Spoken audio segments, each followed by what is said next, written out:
క్రోసూరు మండలానికి చెందిన శిరీష పనుల నిమిత్తం గుంటూరు వెళ్ళింది. అక్కడ పరిచయమైన జెట్టి బాలయేసు ప్రేమ పేరుతో ఆమెను లొంగదీసుకున్నాడు. పెళ్లి చేసుకుందామని మాయమాటలు వల్లించి శారీరకంగా వాడుకున్నాడు. కామవాంఛ తీర్చుకుని వదిలేయడంతో లాలాపేట పోలీస్ స్టేషన్ని ఆశ్రయించింది. పోలీసుల సమక్షంలో దండలు మార్చుకొని పెళ్లి చేసుకున్నారు. అప్పటి నుంచి ఆమెను మరింత వేధింపులకు గురి చేశాడు. బిడ్డ జననంపై అవమానంగా మాట్లాడాడు. డబ్బు బంగారు నగలు తీసుకొని ఆమెను వీధిలోకి గెంటేశాడు. చంటి బిడ్డతో మండుతున్న ఎండల్లో ఆ మహిళ న్యాయం కోసం పోరాటం చేపట్టింది. నా పేరు శిరీష. నేను పని నిమిత్తం గుంటూరు వెళ్ళాను.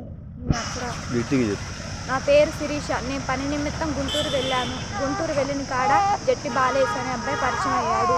నన్ను ప్రేమిస్తున్నా అని నన్ను మోసం చేశాడు, ప్రెగ్నెంట్ చేశాడు.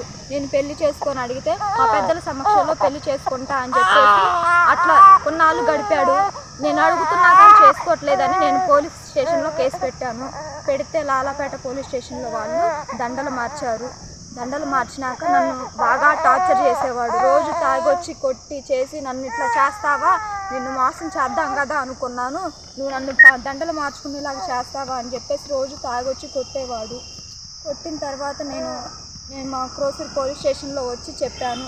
ఇప్పుడు బిడ్డ కాకుండా అసలు నువ్వు అట్టాడుదాన్ని ఇట్టాడుదాన్ని నా కాడే పండుకున్నా, ఇంకెంతమంది దాకా పండుకున్నావే అని అంటున్నాడు.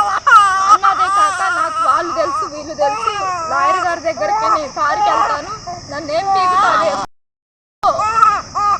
వాళ్ళకి మనీ అనే బిస్కెట్స్ వేయాలి, నువ్వు వేయలేవే అని చెప్పేసి టార్చర్ చేస్తున్నాడు. నా బంగారం